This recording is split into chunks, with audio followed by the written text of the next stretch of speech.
ओम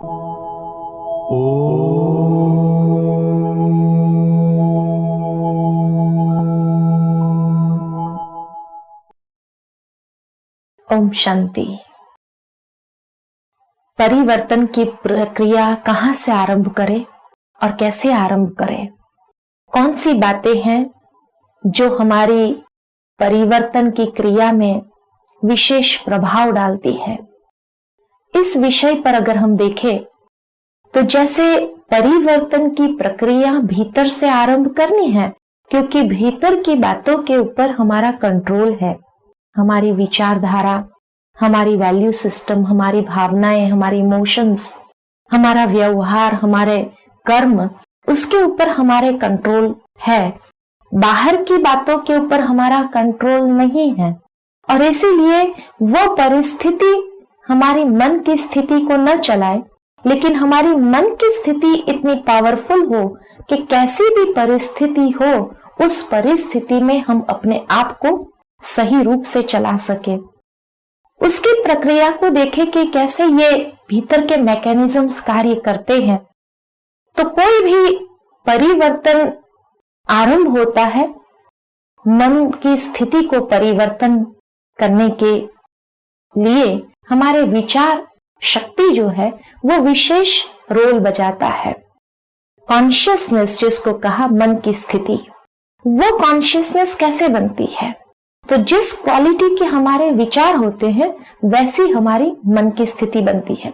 अगर विचार नेगेटिव है तो हमारी मन की स्थिति नकारात्मक बनेगी। विचार अगर पॉजिटिव है तो मन की स्थिति भी पॉजिटिव बनती है।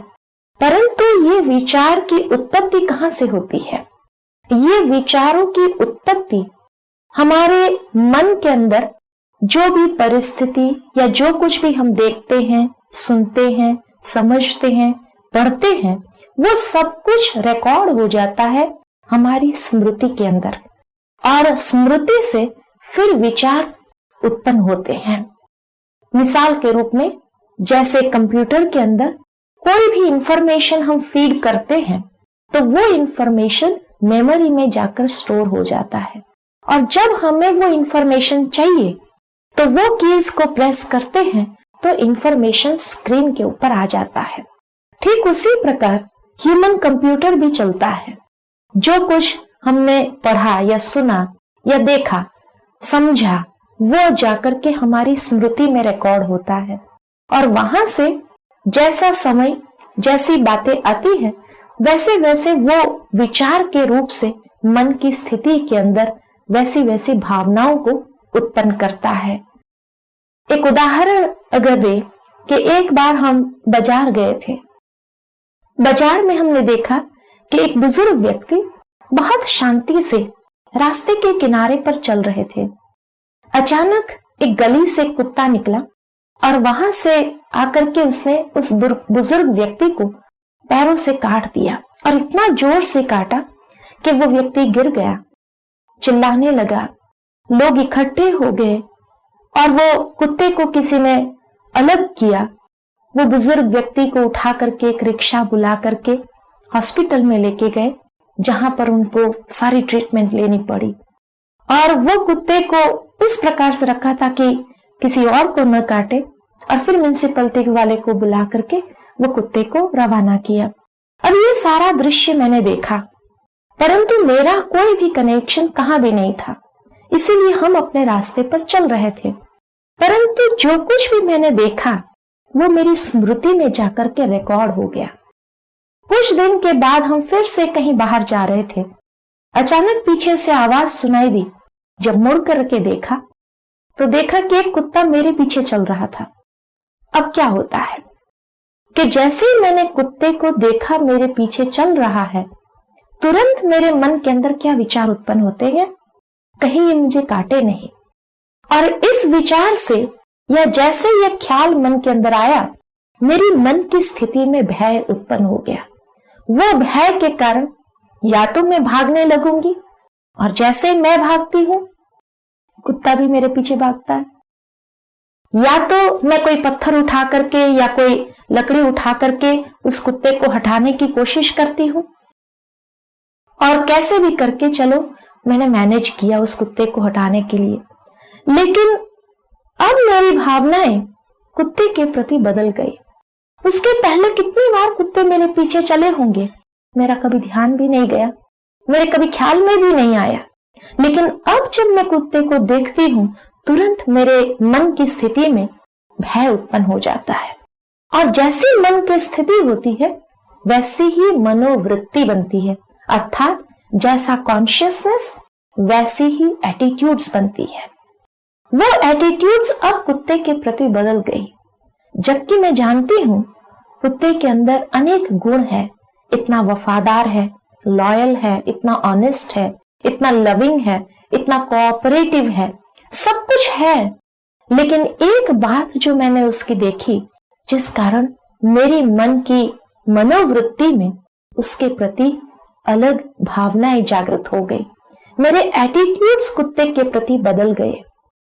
एक सहेली के घर जाती हूं, वो अपने घर में एक पालतू कुत्ता ले आई है और उसके गेट पर एक निशान लगा है, कुत्तों से सावधान, बी अवेयर ऑफ डॉग्स। ये निशान पढ़ते ही तुरंत जैसे मैं पहले जाती थी, चली जाती थी अंदर, वैसे मैं नहीं जाती हूं। गेट से ही आवाज लगाती हूं कि मुझे घर में आना है, आप पहले कुत्ते को बांध दीजिए। उस सहेली ने कहा, अरे ये पालतू कुत्ता है, ये तो कुछ नहीं करेगा, तुम अंदर आ जाओ। लेकिन फिर भी मैं कहती हूँ कि नहीं नहीं, मुझे डर लगता है, मुझे भय लगता है। वो कहती, मैं खड़ी हूं, तुम आ जाओ। उस पर विश्वास करके मैं मानो उसके घर में चली जाती हूँ। लेकिन एक नए व्यक्ति को घर में आते हुए जब कुत्ता देखता है तो वो क्या करता है, वो सूंघने आता है। और जैसे ही उसने अपना नाक मेरे पैर के पास ले आए, तुरंत मेरे अंदर एक रिएक्शन पैदा हो जाता है कि मैं अब या चिल्ला उठती हूँ, या पीछे कदम हटाती हूँ, या एकदम मेरे पैर आगे हट करके उसको मैं लात मार देती हूँ। अर्थात मेरी दृष्टि उस कुत्ते के प्रति बदल गई, दृष्टिकोण मेरा बदल जाता है, मेरे परसेप्शंस चेंज हो जाते हैं। जैसे एटीट्यूड्स वैसा परसेप्शन, और जैसा परसेप्शन वैसा बिहेवियर। तो ये धीरे धीरे एक साइकिल बनने लगता है। बिहेवियर अर्थात मैंने चिल्लाया क्यों, क्योंकि मेरा परसेप्शन अब कुत्ते के प्रति बदल गया। वो बिहेवियर के कारण मेरी पर्सनैलिटी वैसी बनने लगती है। मेरी फ्रेंड मुझे कहती है कि पहले तो तुम ऐसी नहीं थी, आजकल तुम्हें क्या हो गया है। मैं कहती हूँ नहीं नहीं, मैं तो वही हूं। लेकिन नहीं, कुछ मेरे अंदर परिवर्तन हो रहा है जो मेरे पूरे व्यक्तित्व को बदल रहा है। लेकिन उस बात को मैं समझ नहीं पाती हूँ कि ऐसी कौन सी बात मेरे अंदर आई है जिस कारण मेरे व्यक्तित्व में ये परिवर्तन दूसरों को नजर आता है। और जैसा जैसा मेरा व्यक्तित्व उसके आधार पर बनने लगता, वो व्यक्तित्व फिर से मेरे संस्कारों का एक हिस्सा बन जाता, जो संस्कार मेरी स्मृति का फिर से एक हिस्सा बन जाता है। इस प्रकार ये साइकिल कंप्लीट हो जाता है। इंफॉर्मेशन हमेशा बाहर से आएगी, इंफॉर्मेशन के ऊपर मेरा कोई कंट्रोल नहीं है। इंफॉर्मेशन अच्छी भी हो या बुरी भी हो, पॉजिटिव भी हो, नेगेटिव भी हो, लेकिन एक नेगेटिव इंफॉर्मेशन जो मेरी स्मृति में गई, वो ये सारी साइकिल को नेगेटिव कर देती है। और ये साइकिल मेरी सिर्फ कुत्ते के प्रति नहीं है, लेकिन यही साइकिल मेरी मनुष्य के साथ भी वैसे ही चलती है। आज हम अपने ऑफिस में बैठे हैं, बहुत शांति से, एकाग्रता से कोई विशेष विषय के ऊपर हम अपने मन को एकाग्र करके लगे हुए हैं कार्य में। अचानक एक व्यक्ति आता है, कोई पुराना दोस्त हो, जैसे ही अंदर आता है पहले तो स्वाभाविक बातें करते हैं, कैसे हैं, क्या हो रहा है, क्या चल रहा है, इसी आधार पर बातें आगे बढ़ती है। अब जैसे ही उसने ये बातें शुरू किया, उसके बाद बातें करते करते एक समय आता है जब वो पूछता है कि आप मिस्टर एक्स को जानते हो। हम कहते हैं बहुत अच्छी तरह से। और जितनी भी मिस्टर एक्स के विषय में अच्छी बातें मैं जानती थी कि कितना लविंग है, कितना जनरस है, उदार दिल है, कितनी कोऑपरेटिव नेचर है उसकी, मदद करने की भावना रहती है, कितना काइंड है, कितना ऑनेस्ट है, ये जितनी भी अच्छी बातें मैं जानती थी उसके विषय में मैं बोल देती हूँ। वो मित्र ने कहा मैंने भी यही समझा था, परंतु आजकल की दुनिया पर किस पर भी भरोसा नहीं कर सकते हैं। अब जैसे ही उसने ये बात कही तुरंत मेरा रिएक्शन होता है, क्यों, कुछ हुआ क्या? और ये पूछने पर उसने कहानी सुनाई कि कैसे उसने भी मिस्टर एक्स को बहुत अच्छा व्यक्ति समझा था, परंतु जब उसने उसकी मदद लिया, मदद लेने के बाद उसने जो उसको धोखा दिया और उस धोखे के कारण आज उसके लिए ऐसी परिस्थिति क्रिएट हो गई है जिसके कारण उसका मन इतना तनाव और इतना कंफ्यूजन में है कि अभी उसको कोई राह नजर नहीं आ रही है। और ये सारी बातें उसने सुना करके अपने आप को तो खाली कर दिया और वो तो चला गया, लेकिन वो जाने के बाद क्या मैं अब उसी एकाग्रता से वो कार्य कर सकती हूं? नहीं। और तुरंत मेरी स्मृति के अंदर ये इंफॉर्मेशन जो गई उसके कारण विचार चलने लगते हैं, सचमुच मिस्टर एक्स ऐसा हो सकता है? ये तो मैंने कभी समझा ही नहीं था, सोचा भी नहीं था कि ये ऐसा कर सकता है। इस प्रकार अनेक विचार मिस्टर एक्स के विषय को लेकर के मेरे मन में चालू हो जाता है। माना मन को एक स्टिम्युलेशन मिल जाता है वो इंफॉर्मेशन जो मेरी स्मृति में गई उससे, और उसके कारण मेरी कॉन्शियसनेस में क्या आता है, एक वहम पैदा होता है, मिस्टर एक्स ऐसा भी कर सकता है।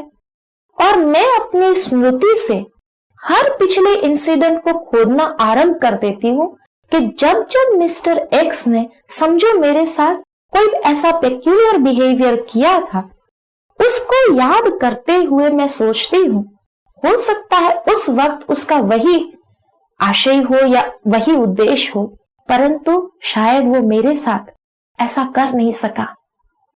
इस प्रकार अनेक बातें मेरे मन के अंदर चालू होती है और ये सोचते सोचते करीबन 20-25 मिनट गुजर जाती है। मेरी मनोवृत्ति धीरे धीरे बदल रही है, एटीट्यूड्स में एक परिवर्तन आ रहा है क्योंकि कॉन्शियसनेस में परिवर्तन है। और वो एटीट्यूड्स को लेकर के जब मैं सोच रही हूं, 25 मिनट के बाद मिस्टर एक्स वहां पहुंच जाता है और बहुत लाइट मूड में है, कहते कैसे हैं, क्या चल रहा है, क्या हो रहा है, परिवार वाले कैसे हैं, ऐसे अनेक यहां वहां की बातें करके जब उसने मेरे टेबल पर वो कार्य देखा कि मुझ कुछ काम कर रही हूं, तो उन्होंने पूछा ये क्या हो रहा है, क्या कर रहे हैं? मैंने कहा कि एक कार्य कर रही थी परंतु बहुत एकाग्रता की आवश्यकता है, पता नहीं समझ में नहीं आता है, कुछ कंफ्यूजन पैदा हो गई है। और जैसे ही मैं ये बात कहती हूं, मिस्टर एक्स कहता है क्या बात है, बताइए हम आपको मदद करते हैं। अब जैसे ही उसने मदद की ऑफर की, क्या हम उसकी मदद स्वीकार करेंगे? मिस्टर एक्स जैसे ही ऑफिस में आया उसी समय मेरा दृष्टिकोण उसके प्रति बदल गया, मेरा परसेप्शन उसकी भावनाओं के प्रति बदल जाता है और हम उसी दृष्टि से उसको देखने लगते हैं। और इसीलिए जब उसने मदद की ऑफर की तब मेरा व्यवहार, मेरा बिहेवियर चेंज हो जाता है और मैं अवॉइड करने की कोशिश करती हूँ, नहीं नहीं ठीक है, हो जाएगा, बाद में कर लेंगे, आप बहुत समय के बाद आए हैं, चलो बैठ के बात करते हैं। मिस्टर एक्स को भी महसूस होता है कि आज दिन तक कभी भी उसका यह व्यवहार नहीं था और आज उसका यह व्यवहार क्यों? आज दिन तक कभी उसने मेरी मदद का मना नहीं किया है, अस्वीकार नहीं किया है, लेकिन आज क्यों? वो भी मेरी मेमोरी को खोदना चालू करते हैं। हो सकता है वो निकल भी आए, हो सकता है हम ज्यादा उसको छिपाने की कोशिश करते हैं और जितना ही ज्यादा छिपाने की कोशिश करते हैं उतना ज्यादा उसको सेंस होता है कि जरूर कोई बात है।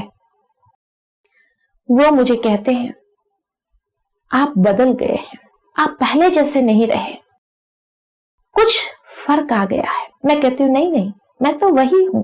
कहते नहीं नहीं, पहले ऐसे नहीं थे, आप में कोई परिवर्तन आ गया है, आपके व्यक्तित्व में एक परिवर्तन नजर आ रहा है। और हाँ, परिवर्तन है, मुझे मालूम नहीं है। एक इंफॉर्मेशन जो मेरी स्मृति में गई मिस्टर एक्स के विषय में, वो सारी मेरी इनर मैकेनिज्म्स को चेंज कर देती है, मेरे थॉट प्रोसेस को, मेरे कॉन्शियसनेस को, मेरे एटीट्यूड्स को, मेरे परसेप्शन को और मेरे बिहेवियर को, जिसके कारण अल्टीमेट मेरी पर्सनालिटी चेंज हो जाती है। ऐसे सब कुछ चेंज हो जाता है। नेगेटिव इंफॉर्मेशन नेगेटिव पर्सनालिटी को क्रिएट करती है, पॉजिटिव इंफॉर्मेशन ये पूरा साइकिल चेंज करने के लिए भी पॉसिबल कर सकता है। जैसे मान लो कि एक व्यक्ति बस स्टैंड पर खड़ा है और उसके साथ 4 छोटे बच्चे हैं। बस आती है, वो बस में चढ़ता है, बस पूरी फुल नहीं है और बस के अंदर कुछ सीट्स खाली है, आधी भरी हुई है। वो बच्चे एक एक विंडो सीट ले लेते हैं। जैसे ही बस शुरू होती है, वो सीट के ऊपर कूदने लगते, एक दूसरे पर वो चिल्लाते हैं, एक्साइटमेंट अपना व्यक्त कर रहे हैं। अब इतना हल्ला गुल्ला और इतना न्यूसेंस लग रहा था दूसरे पैसेंजर्स को कि क्या ये सारे बच्चों को लेकर चल रहा है और उसको मैनेज भी नहीं कर सकता है, उसको कंट्रोल करना भी नहीं आता है। इस प्रकार वो आपस में बात करने लगते हैं। आखिर एक व्यक्ति से रहा नहीं गया, वो उठ करके आता है इस व्यक्ति के पास और कहता है कि ये सारे बच्चे आपके हैं? कहाँ मेरे बच्चे हैं? कहाँ आप उसको मैनेज क्यों नहीं करते हो? आप उनको मैनर्स क्यों नहीं सिखाते हो कि बाहर जब जाते हैं उस वक्त कैसे बिहेव करना चाहिए, किस प्रकार सभ्यता से रहना चाहिए? वो व्यक्ति कहता है इस वक्त मैं अपने आप को ही मैनेज करने की पूरे प्रयत्न में हूं। कहा क्या बात है, क्या हुआ? कहा अभी 1 घंटे पहले मेरी वाइफ ने शरीर छोड़ा है, बॉडी हॉस्पिटल में पड़ी है। ये बच्चे वहां तूफान कर रहे थे, मैं उनको घर छोड़ने जा रहा हूं। इस वक्त ये बच्चों को कैसे मैं समझाऊं? सारे बच्चे 6 साल के नीचे हैं, कैसे मैं समझाऊं कि अब उसकी मां नहीं रही है? इतने छोटे छोटे बच्चे हैं। अब जैसे ही ये पैसेंजर्स को मालूम पड़ता है उस बस के अंदर क्या होता है, सबके साइकिल चेंज होने लगती है, सबकी इनर मैकेनिज्म में एक परिवर्तन आ जाता है, सिंपैथी आ जाती है। ये स्मृति में जैसी इंफॉर्मेशन गई, विचारधारा दया को लेकर के है, कॉन्शियसनेस सहानुभूति का है, एटीट्यूड्स बच्चों के प्रति बदल जाता है, परसेप्शन दृष्टिकोण बदल जाता है, बिहेवियर चेंज हो जाता है और उनके साथ वो लोग उस बच्चों को मैनेज करना शुरू कर देते हैं। एक व्यक्ति के पास बिस्किट का पैकेट है, वो बिस्किट का पैकेट निकालकर सोचता है ये बच्चे सुबह से भूखे होंगे और ऐसे करके बांट देता है। पूरा मैकेनिज्म चेंज हो गया सिर्फ एक इंफॉर्मेशन मिलने पर कि कैसे उनकी मां नहीं रही। बस यही इंफॉर्मेशन से पूरा साइकिल के अंदर एक चेंज आ गया। इस प्रकार सोचने की बात है कि सुबह से लेकर के हमारी मेमोरी के अंदर कितनी इंफॉर्मेशन जाते हैं। सुबह उठते हैं, अभी तो नहाए धोए भी नहीं हो, चाय भी नहीं पी है, लेकिन हाथ में चाय का ग्लास है। सबसे पहला सवाल यही पूछते हैं आज का न्यूज़पेपर आया कि नहीं आया। और जैसे ही न्यूज़पेपर को उठाते हैं, न्यूज़पेपर में अच्छी बातें भी होती है, अच्छे चिंतन के लेख भी होते हैं, लेकिन ह्यूमन टेस्ट क्या है, क्या पढ़ना चाहते हैं? और वही बातें हम पढ़ लेते हैं कि जो नेगेटिव बातें लिखी गई है समाज के विषय में, देश के विषय में या इंटरनेशनली भी जो नेगेटिव न्यूज है, वो सारी बातें हम अपने मेमोरी में फीड कर लेते हैं और उसी से दिन आरंभ होता है। उसके आधार पर अगर आप देखें कि जो इनपुट मेमोरी के अंदर नेगेटिव गया है या जैसा भी इनपुट गया है, तो आउटपुट बिहेवियर में क्या रहेगा? वैसा ही रहेगा। अगर इनपुट नेगेटिव है तो आउटपुट भी नेगेटिव ही होगा। अगर इनपुट पॉजिटिव है तो आउटपुट भी पॉजिटिव है। तभी आज देखते हैं कि कई घरों में कई माँ बाप का कंप्लेन बना रहता है, क्या करें, आजकल के बच्चे बहुत बिगड़ गए हैं, बच्चों को सुधारना चाहिए, बच्चों को कंट्रोल नहीं कर सकते हैं। क्यों नहीं कर सकते हैं? क्योंकि उसको नेगेटिव इनपुट मिल रहा है, और जो इनपुट उसकी मेमोरी के अंदर जा रहा है वहां हम कंट्रोल नहीं कर रहे हैं और बिहेवियर को कंट्रोल करने की कोशिश करते हैं, तो परिवर्तन नहीं ला सकते, इम्पॉसिबल है। अब हम समझे कि ये हमारा साइकिल नेगेटिव चल रहा है। अगर इस साइकिल को तोड़ना है तो कहां से तोड़ेंगे और कैसे तोड़ेंगे? साइकिल को तोड़ने के लिए सबसे पहले हमारी मेमोरी को एम्पावर करने की आवश्यकता है। सेल्फ एम्पावरमेंट की बातें हम करते हैं, लेकिन सेल्फ एम्पावरमेंट कैसे होगा और कहां से होगा? कई कहते हैं विचारों को पॉजिटिव करें, लेकिन विचार भी नेचुरल स्टिम्युलेशन से चलते हैं, अपने आप चल रहे हैं, आप उत्पन्न नहीं कर रहे हैं, मेमोरी से उसको स्टिम्युलेशन मिल रहा है। तो इसीलिए विचारों को भी परिवर्तन करने के लिए मेमोरी को एम्पावर करना पड़ता है। और मेमोरी को एम्पावर कैसे करते हैं? ये नहीं कि न्यूज़पेपर तो नहीं पढ़ेंगे, आज की दुनिया में जीना है, हमें इंफॉर्मेशन भी चाहिए कि दुनिया में क्या हो रहा है, परंतु उस मेमोरी के अंदर सबसे पहले जैसे ही सुबह होती है और फ्रेश माइंड है, फ्रेश मेमोरी है, उस समय कोई अच्छे चिंतन की बात हम मेमोरी के अंदर भर दें। पहले के जमाने में हम देखते हैं कि लोग जब सुबह उठते थे तो भक्ति या भजन से दिन आरंभ करते थे, यानी वो अपनी मेमोरी को एम्पावर कर लेते थे। इसी प्रकार जब हम अपनी मेमोरी को एम्पावर कर लेते हैं अच्छे चिंतन की बातों से, तो उसके माध्यम से पूरा साइकिल हमारे कंट्रोल में आ जाता है। और फिर 10 बजे के बाद अगर हम कोई बाहर की नेगेटिव बातें पढ़ेंगे, सुनेंगे, देखेंगे, तभी भी वो हमारी इनर मैकेनिज्म्स को इन्फ्लुएंस नहीं करेंगी। तो इसलिए वर्तमान समय में आवश्यकता है सेल्फ एम्पावरमेंट की, और सेल्फ एम्पावरमेंट में भी अपनी मेमोरी को एम्पावर करना है नॉलेज से। ये जगह पर स्पिरिचुअल विजडम हमें काम में मदद होती है कि वो हमें सेल्फ एम्पावर करने में मदद करती है।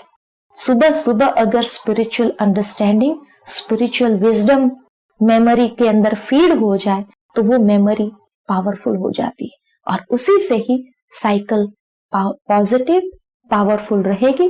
कोई भी बातें इन्फ्लुएंस नहीं करेंगी, अफेक्ट नहीं करेंगी, और हमारा व्यक्तित्व जैसा हम बनाना चाहते हैं वैसा हम बना सकते हैं। ओम शांति।